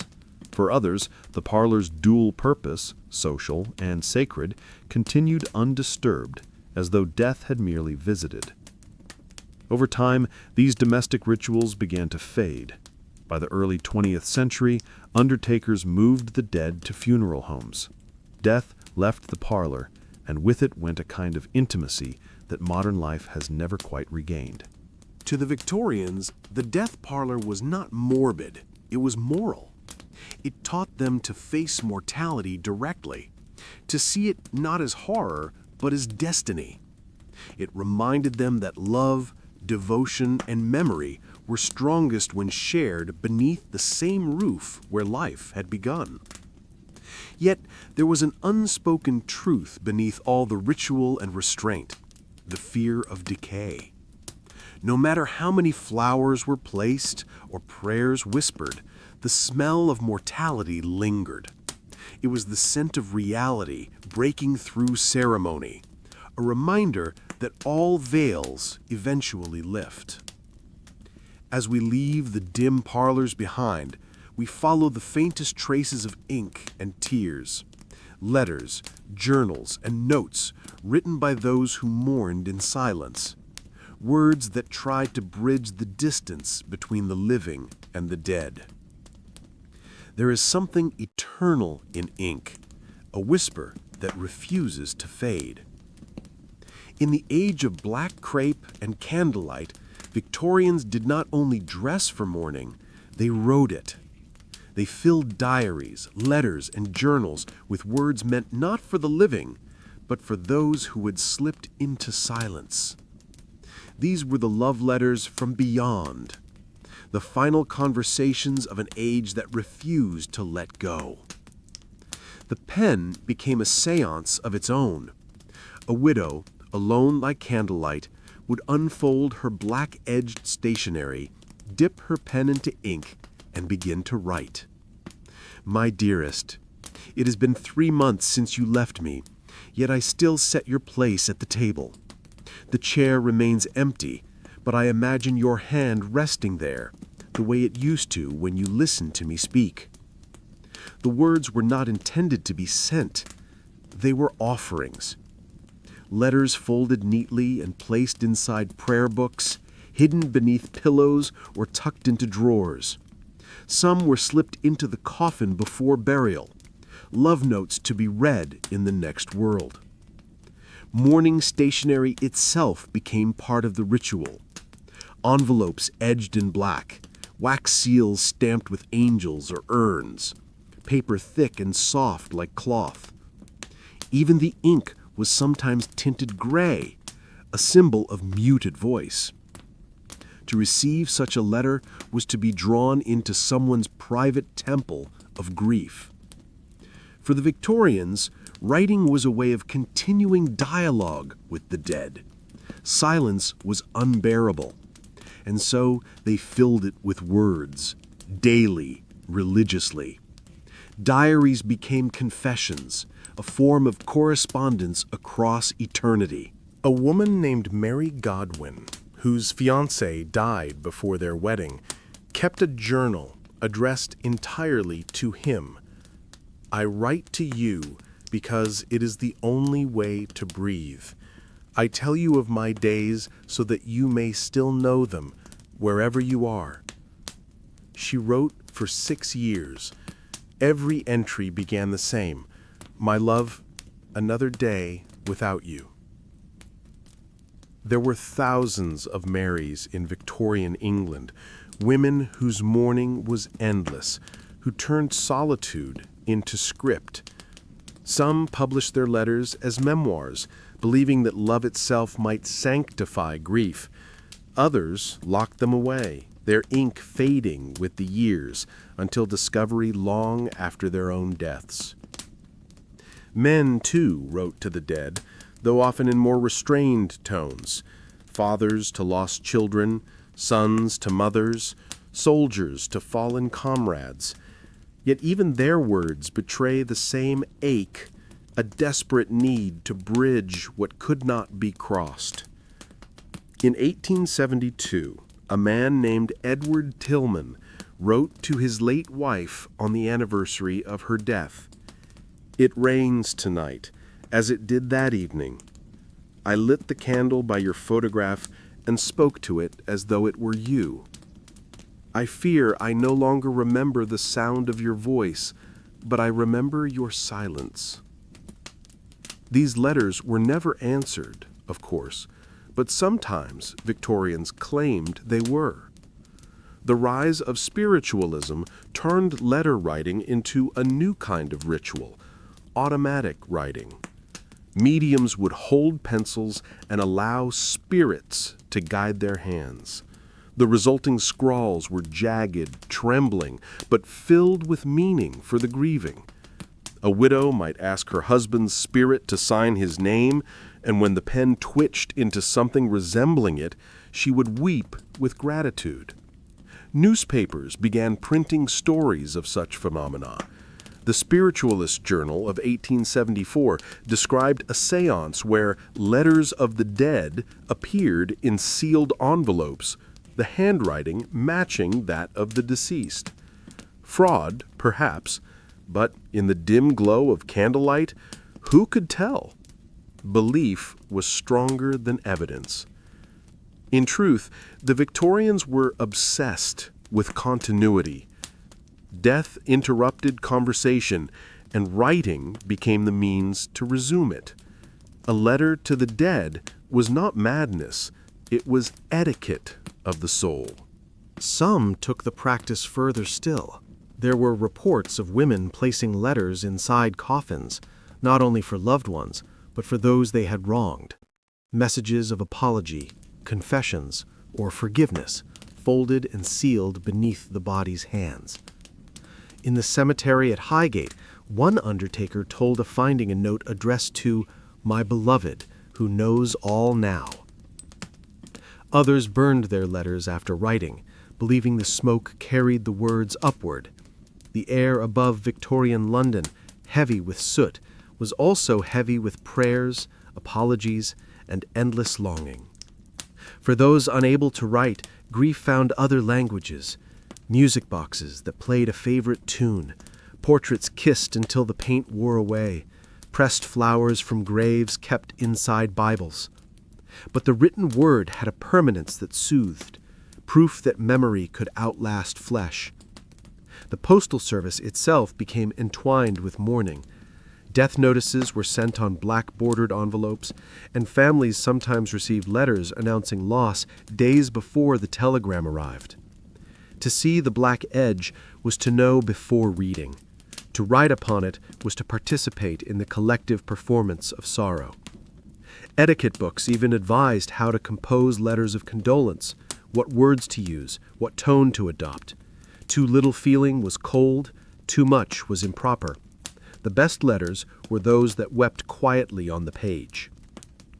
And yet not all letters were so restrained. Hidden among the archives are notes that burn with longing, anger, even desire. Grief was not always pure. Sometimes it was fevered. The boundaries between love and obsession blurred in ink. One widow, writing in 1869, confessed to her late husband, "I would open your coffin if I could, to see you once more, even as you are. They say you are dust now, but I cannot believe it. You are too warm to fade so coldly." Her letter ends abruptly, as though interrupted, a single blot of ink spreading like a shadow. The Victorians were not afraid of emotion, they were afraid of chaos. Letter writing gave grief shape, rhythm, and grammar. To write was to survive. And in a strange way, they were right. Words endure. Some of those letters still exist today, tucked in museum drawers or found pressed inside family Bibles. Their edges yellowed, their handwriting faded, but their voices unbroken. If you read them aloud, it feels as though the room leans closer to listen. Because what they truly reveal is not only love for the dead, but terror of being forgotten. To write was to say, "Remember me too." The ink of mourning bound the living and the lost in a shared sentence, one that never ended with a full stop, only an ellipsis trailing into eternity. And as we leave the parlor of letters behind, we move into darker halls still, where grief gives birth to ghosts. The house is quiet now, too quiet. The mirrors are still covered. The clock has not ticked since the day it stopped. The black drapery around the door has begun to fade to gray. But sometimes, when the candle burns low and the night stretches long, the house seems to breathe. The Victorians knew this feeling well, the stillness after loss, when absence feels heavier than presence.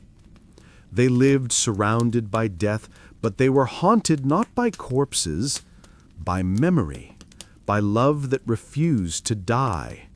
And so the Victorian ghost was born, not a monster, but a mourner, a reflection of everything the living could not release. To understand the hauntings of the 19th century, you must first understand their houses, large, labyrinthine, filled with shadows and silence.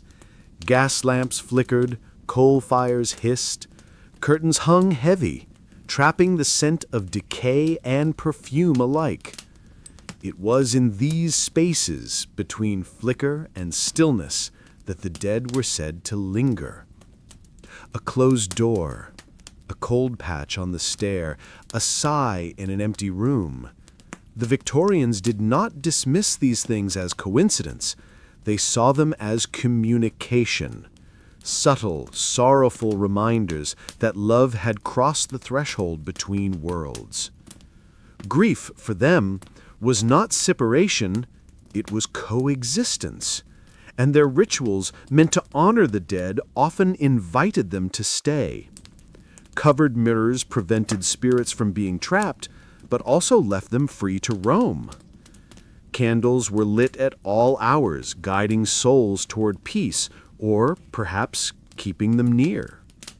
The home became both sanctuary and stage, where the dead played their unseen parts.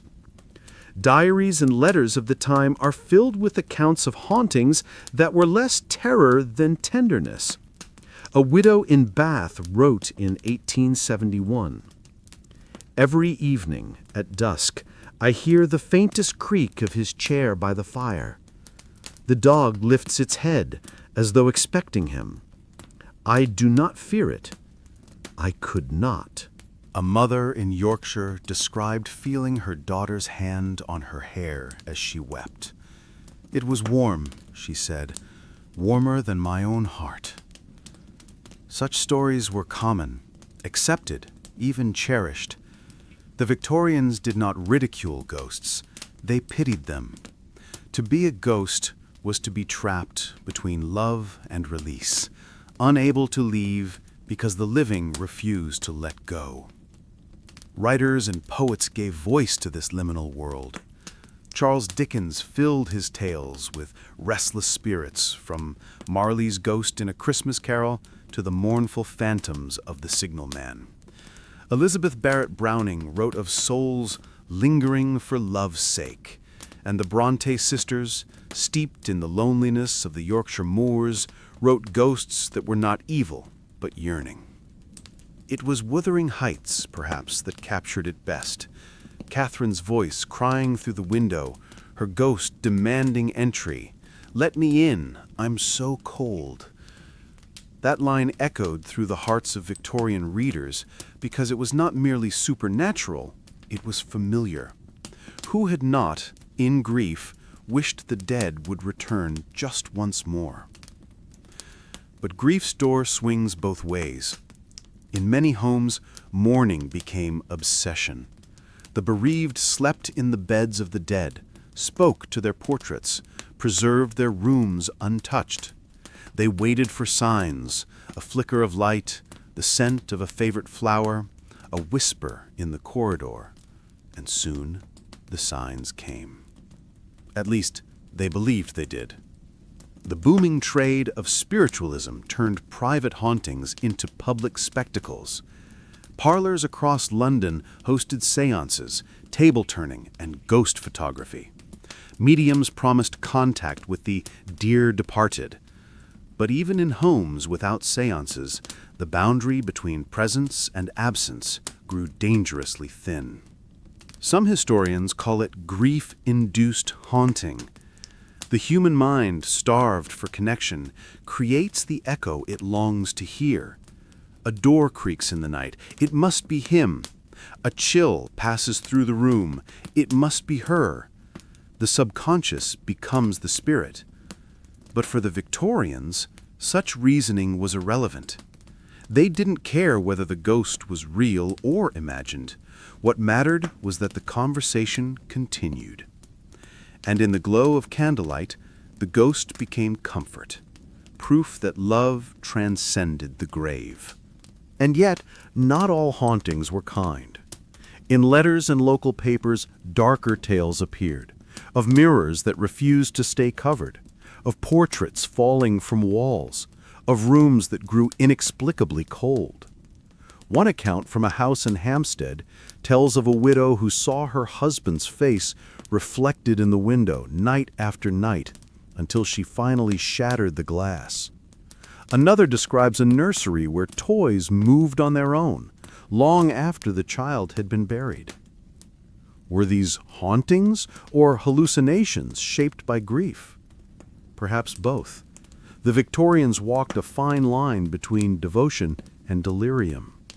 Their rituals gave structure to loss, but sometimes that structure cracked, and what seeped through was madness. The press fed on such stories.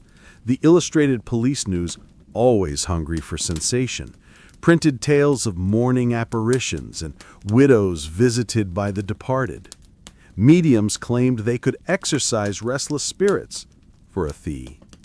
The line between comfort and exploitation blurred, as it often did in Victorian mourning. Even science joined the conversation. The newly founded Society for Psychical Research sought to investigate hauntings scientifically. Among its members were scholars, doctors, and even future prime ministers. They cataloged ghost sightings like specimens, analyzing temperature changes, physical evidence, and eyewitness accounts. But in the end, they found what grief had always known, that belief itself was the true haunting. To believe was to feel less alone.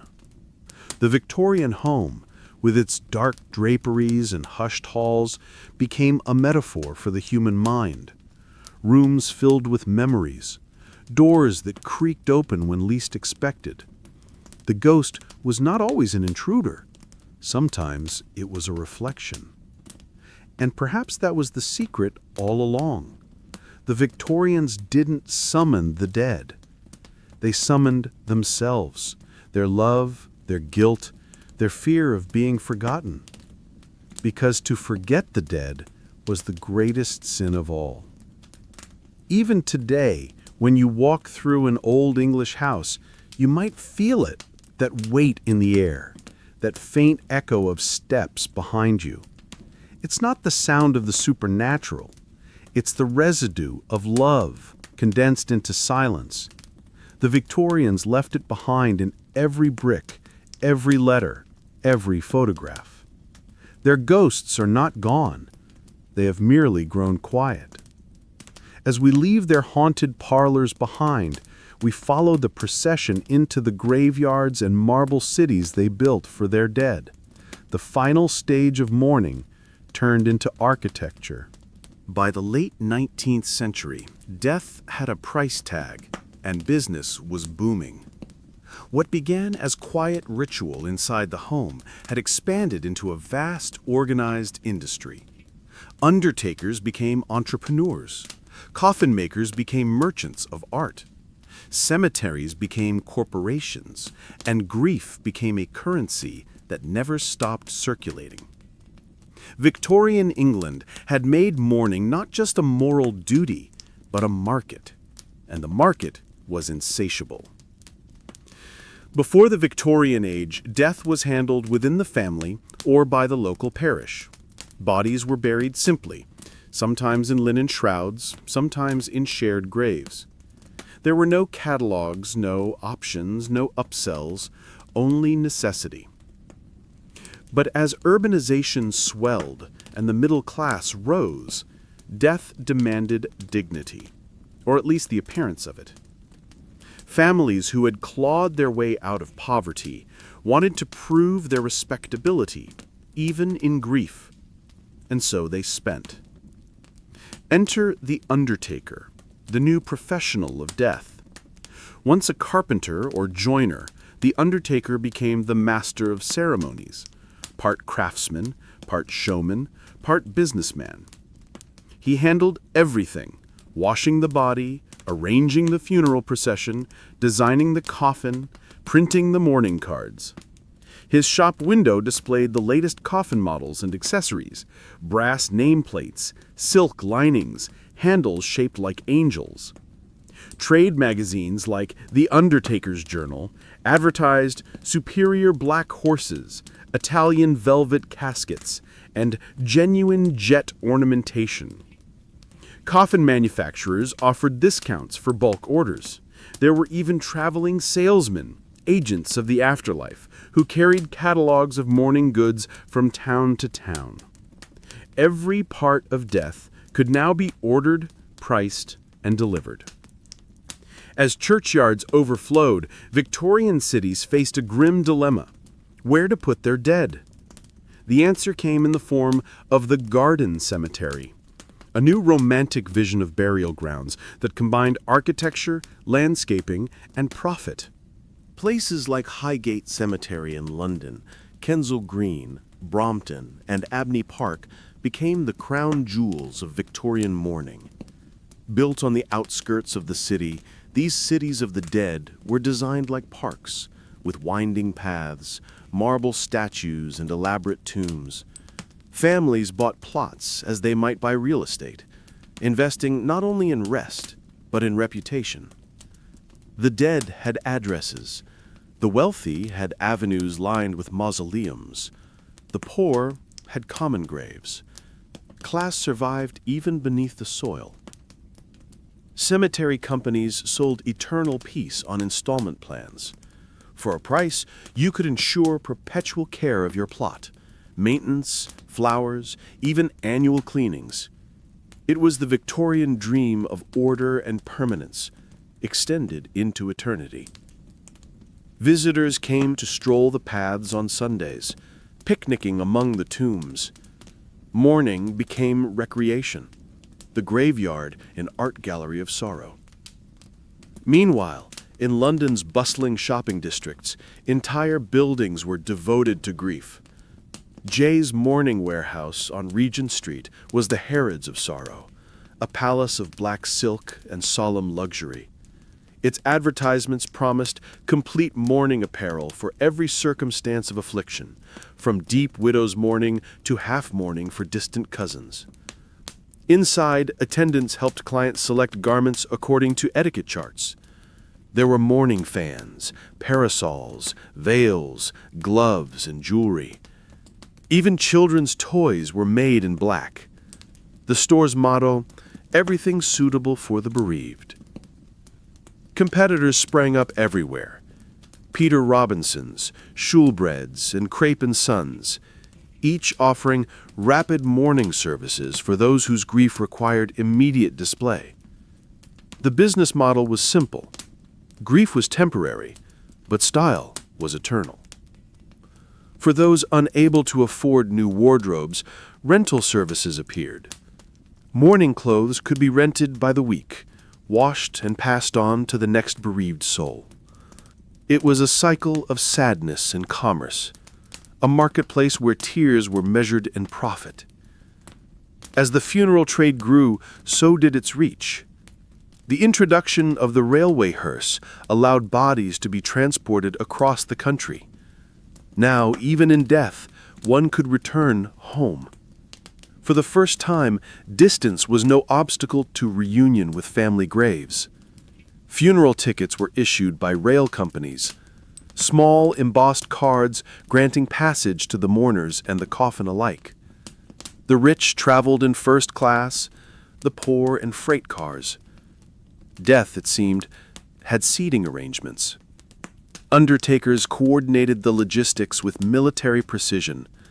Timetables, floral schedules, carriage rentals, every detail orchestrated like an opera. The Victorians, who loved ritual and spectacle, had turned their funerals into grand performances that rivaled coronations. As embalming became more common, the treatment of the corpse itself became another arena of profit. Advertisements offered lifelike preservation and beautified repose. Chemists patented embalming fluids, mixtures of arsenic, mercury, and formaldehyde, each promising to keep the deceased serene and incorruptible. Some undertakers offered post-mortem cosmetics, rouge for the cheeks, wax for the lips, glass eyes for those lost to illness. Death became an aesthetic challenge. There were even coffin exhibitions where the public could view the latest designs. In 1851, the Great Exhibition at Crystal Palace featured an entire display of funerary art. Coffins lined in crimson velvet, mechanical lifting biers, and burial vaults resistant to water and decay. Visitors marveled as if viewing the wonders of industry, not mortality. And yet, behind the shine of brass and silk, the business had its scandals. Cheap undertakers reused coffins, selling them multiple times. Burial companies collapsed under corruption. Poor families paid for services that were never rendered. Death, like life, was not immune to exploitation. At the center of this empire of mourning stood Queen Victoria herself, the ultimate customer and the perfect advertisement. Her devotion to Prince Albert became the brand of British grief.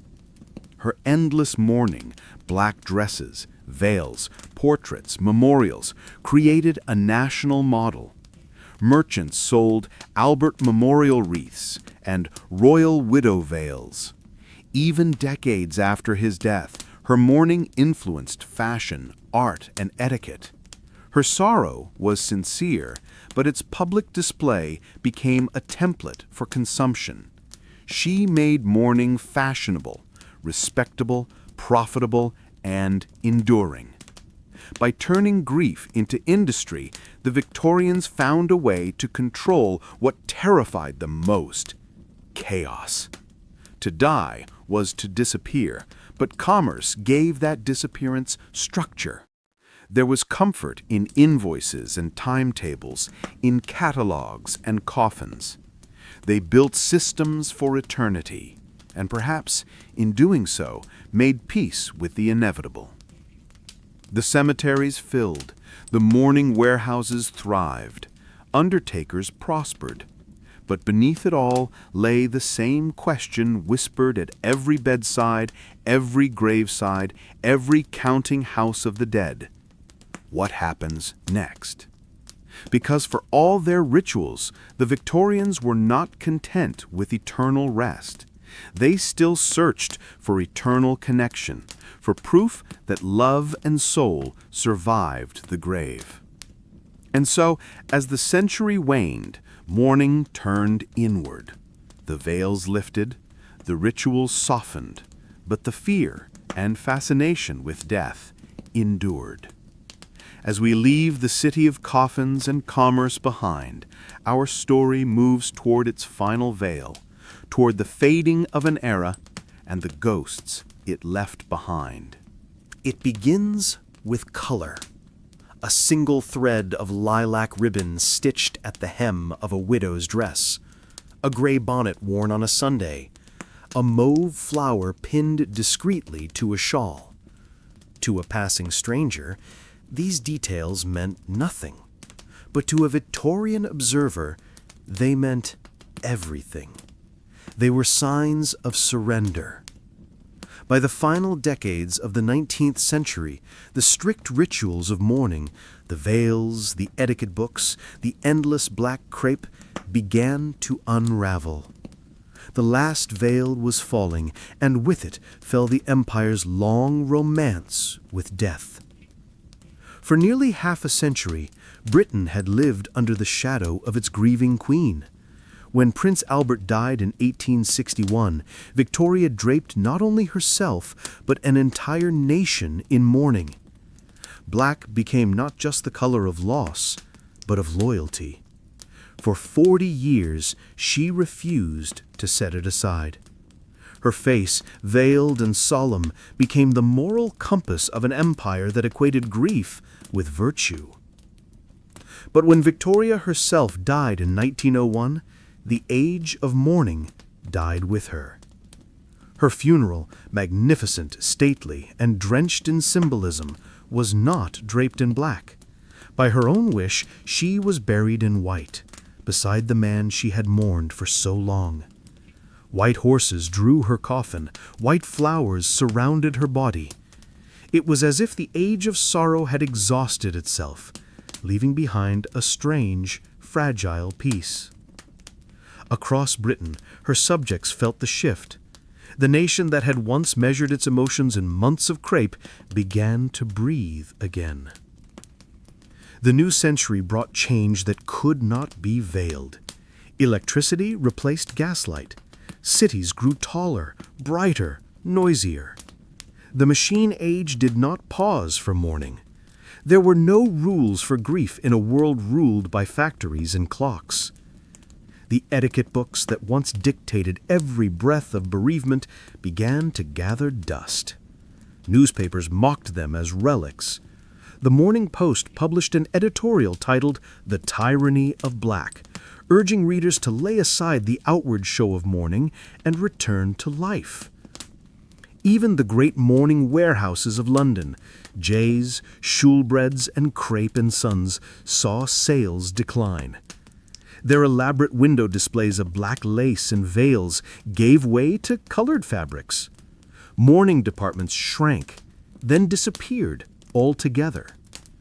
By 1910, to wear mourning too long was to seem old-fashioned, even eccentric. The younger generation, raised in the twilight of empire, rejected the weight of tradition. They wanted to live, not linger. Another shift came from science.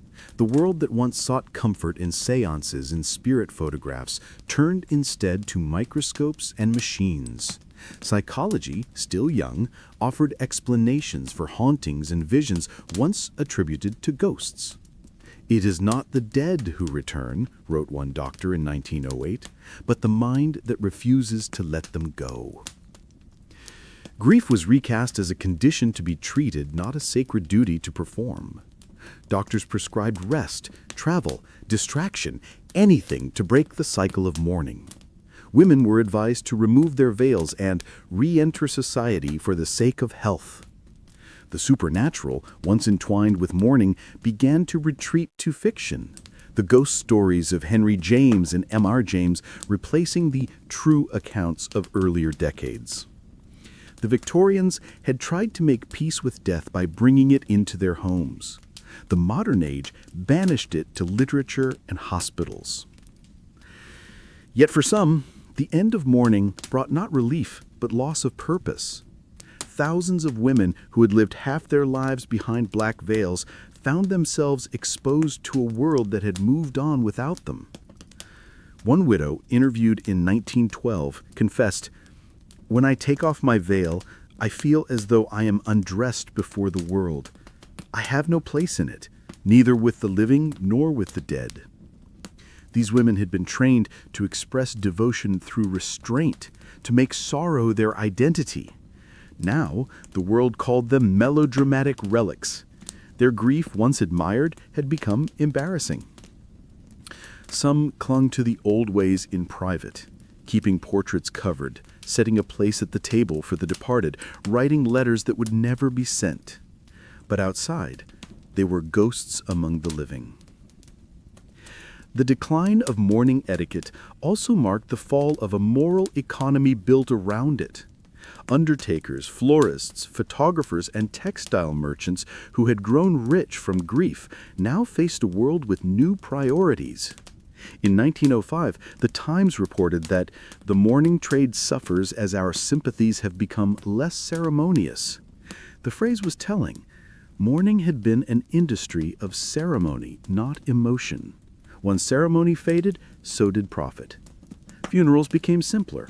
Embalming replaced home vigils.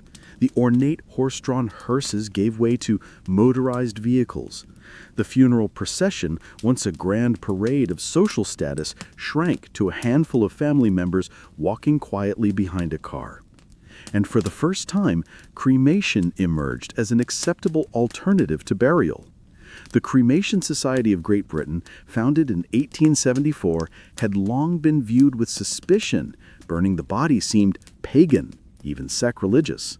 But by the early 20th century, practicality triumphed. Fire was faster, cleaner, modern. Death, too, became efficient. With each passing year, mourning grew quieter. Black clothing gave way to subtle symbols, a brooch, a flower, a ribbon on the lapel. Public displays of emotion were discouraged. The stiff upper lip replaced the tear-stained handkerchief. The world that once believed sorrow was sacred began to see it as weakness. The same empire that had once wept for its queen now marched into the Great War with stoic faces and silent hearts. Millions would die, yet few would wear mourning. There were simply too many dead to grieve in the old way. The Victorian mourning rituals, with their elaborate rules and sacred gestures, were not built for mass death. They collapsed under the weight of history. By 1920, the black crepe industry was nearly extinct. The great cemeteries of London, once bustling with visitors, grew overgrown. The angels tilted, the epitaphs faded. The age of ritual was over. And yet, something of the Victorian spirit survived, not in fabric or ceremony, but in the human hunger to remember. We still build our altars to the lost, digital now, not marble. We post photographs, write tributes, light virtual candles. The forms have changed, but the impulse remains the same, to say, "You were here. You mattered." The Victorians believed they could hold death close without being consumed by it. They failed, perhaps, but they left us their architecture, their photographs, their words. They left us proof that love and death are twin forces that define what it means to be human. When the last veil fell, what it revealed was not the face of grief, but the face of endurance.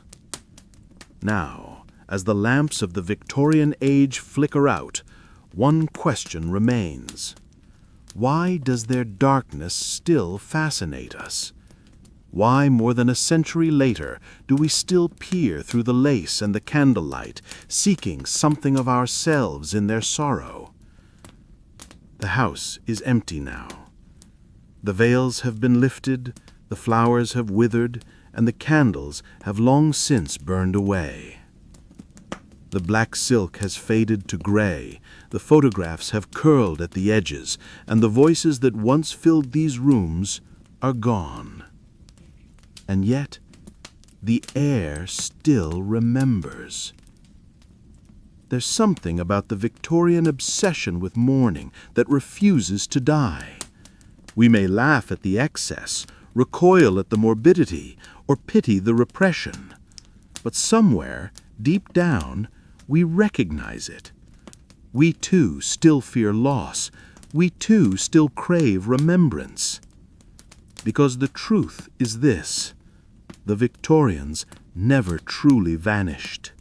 They linger like their ghosts, not in creaking houses or candle-lit parlors, but in the way we still talk about death. We no longer wear black crepe or count our sorrow in months of silence. Yet the shape of Victorian grief remains.